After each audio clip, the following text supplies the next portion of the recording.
आज हम देखेंगे सेल स्ट्रक्चर।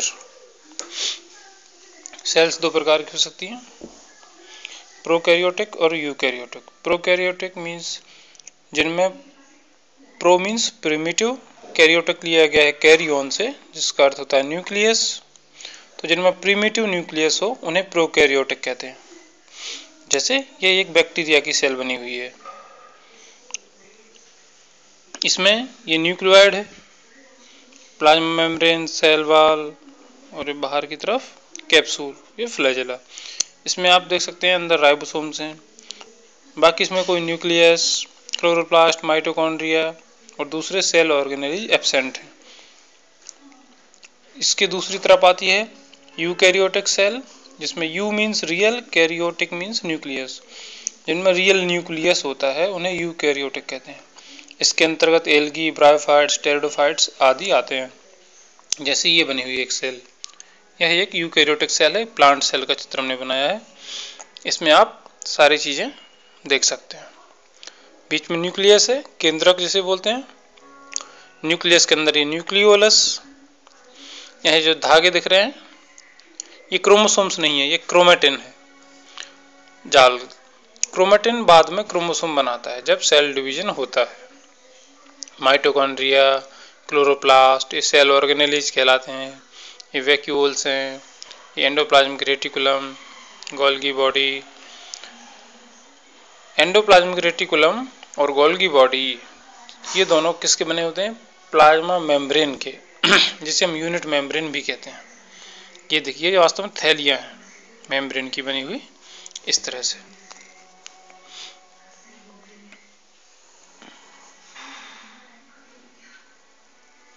ये प्लाज्मा मेम्ब्रेन है या यूनिट मेम्ब्रेन, और ये एक थैली बन जाती है। ये 3 डायमेंशनल हम देखें इसका तो कुछ इस तरह से रहेगा,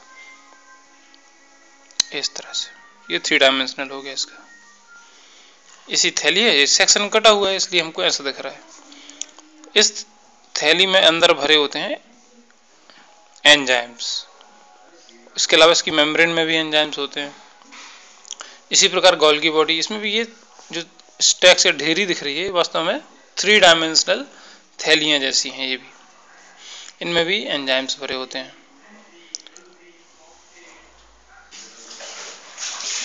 अब हम देखते हैं सेल डिवीजन।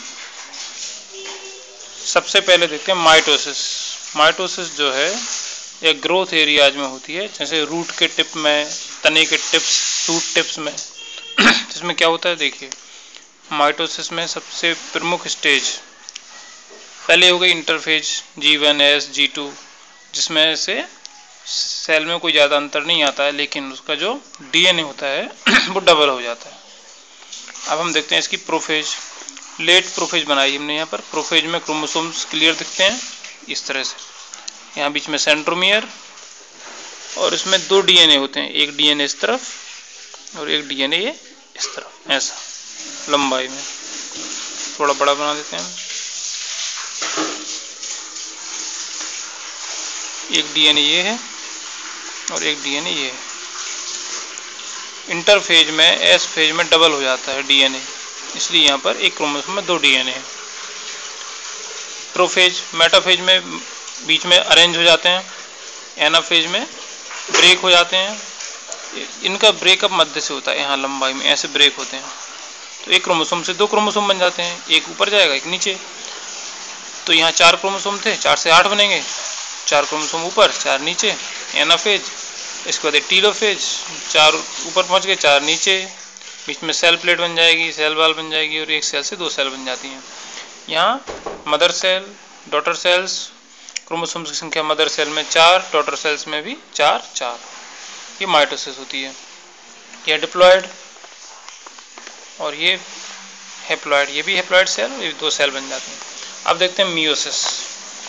मियोसिस के लिए मान लीजिए मदर सेल है, ये मियोसिस रिप्रोडक्टिव सेल्स में होती है, अर्धसूत्री विभाजन भी कहते हैं। फ्लावर में ये एंथर या परागकोश में होती है। इसके अलावा ओव्यूल में होती है अंदर, मेगास्पोर मदर सेल में। खैर होता क्या है देखते हैं हम लोग।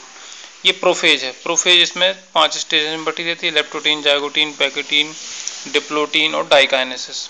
लेप्टोटीन में क्रोमोसोम्स दिखना शुरू होते हैं, बीच में सेंट्रोमियर दिख रहा है। जाइगोटीन में दो दो क्रोमोसोम्स पेयर बनाते हैं, एक फादर का होता है और एक मदर का होता है। पैकेटीन में आप देख सकते हो कि यार ये सेंट्रोमियर एक, इसमें दो दो दिख रहे हैं थ्रेड्स, यहाँ एक दिख रहा था, एक सेंट्रोमियर है, इसमें एक ही थ्रेड है। वास्तव में यहाँ दो थे लेकिन वो इतने हाईली कॉइल्ड होते हैं कि दिखते नहीं हैं, यहाँ पर वो उनमें खुल जाते हैं। तो ये देखिए फिर से अपना जैसा माइटोसिस में चित्र था क्रोमोसोम का, वैसे ही बन जाता है। प्रत्येक क्रोमोसोम में एक दो थ्रेड हैं जो मध्य में जुड़े हुए हैं। इसको हम टेट्रावेलेंट भी कहते हैं, क्योंकि इसमें 1 2 3 4 धागे दिख रहे हैं, इसलिए टेट्रावेलेंट कहलाता है। ये बाइवेलेंट कहलाते हैं। पैकेटीन, इसके बाद डिप्लोटीन। डिप्लोटीन और डिप्लोटीन में या पैकेटीन के मध्य में क्रॉसिंग ओवर की क्रिया होती है। ये देखिए क्रॉसिंग ओवर कैसे होता है। ये मान लीजिए क्रोमोसोम दूसरा क्रोमोसोम, ये क्रोमेटिड्स हैं, एक क्रोमेटिड ये है और दूसरा क्रोमेटिड ये है। यहाँ पे भी आपको दिखा देते हैं हम, ये एक क्रोमेटिड कहलाता है, ये दूसरा क्रोमेटिड कहलाता है। देखिए क्रॉसिंग ओवर किसी एक पॉइंट पर या दो पॉइंट पर भी हो सकती है। हमने यहाँ एक पॉइंट लिया, तो यहाँ एक दूसरे को क्रॉस करेंगे। ये देखिए यहाँ पर ये ध्यान रखना है कि क्रॉसिंग ओवर जब होती है तो ये ब्रेक पहले हो जाते हैं यहाँ, और ये फिर एंजाइम्स की सहायता से ये हिस्सा इसमें जुड़ जाता है, हिस्सा इसमें जुड़ जाता है। ये देखिए यहाँ पर जो पॉइंट जहाँ पर क्रॉस कर रहे हैं इसको बोलते हैं किएज्मा या किएज्मेटा। तो यहाँ पर ब्रेक होकर एक दूसरे में एक्सचेंज हो जाते हैं। क्रॉसिंग ओवर या रिकॉम्बिनेशन कहलाता है। इसकी मॉलिक्यूलर मैकेनिज्म आपको पढ़नी है, हॉलिडे मॉडल। इसके बाद यहाँ वापस देखते हैं, ये डिप्लोटीन स्टेज हो गई। डिप्लोटीन के बाद डाइकाइनेसिस। डाइकाइनेसिस में कुछ खास नहीं, क्रोमोसोम्स मोटे हो जाते हैं। इसके बाद मेटाफेज। मेटाफेज में क्रोमोसोम्स, यहाँ ये ध्यान रखना है, मेटाफेज में दो दो क्रोमोसोम एक के ऊपर एक अरेंज रहते हैं। इसके बाद एनाफेज, तो दो क्रोमोसोम ऊपर चले जाएंगे, दो क्रोमोसोम नीचे चले जाएंगे। यहाँ क्रोमोसोम मध्य से नहीं टूटता। ये देखिए दो क्रोमोसोम ऊपर, दो क्रोमोसोम नीचे, और चारों तरफ फिर न्यूक्लियस बन जाएगा। ये हुआ मियोटिक फर्स्ट, जिसमें एक सेल से दो सेल बन गई और दोनों हैप्लॉइड हैं। इसके बाद होता है मियोटिक सेकंड, इसमें भी होगा इसमें भी होगा। तो लेकिन मियोटिक सेकंड माइटोसिस के जैसा ही होता है, उसमें एक सेल से दो सेल बनेगी, इससे ये दो सेल बन गई, इससे ये दो सेल बन गई, और दोनों सेल में क्रोमोसोम्स की संख्या मदर सेल के बराबर होती है। तो यहाँ देखिए इस सेल से ये दो सेल बनी, इसमें दो क्रोमोसोम, इसमें भी दो क्रोमोसोम, इसमें भी दो क्रोमोसोम, इसमें दो, इसमें दो, इसमें दो। तो इस तरह एक सेल से चार सेल बनती हैं, जिसमें एक होता है मियोटिक फर्स्ट और एक होता है मियोटिक सेकंड। मियोटिक फर्स्ट जो है ये असली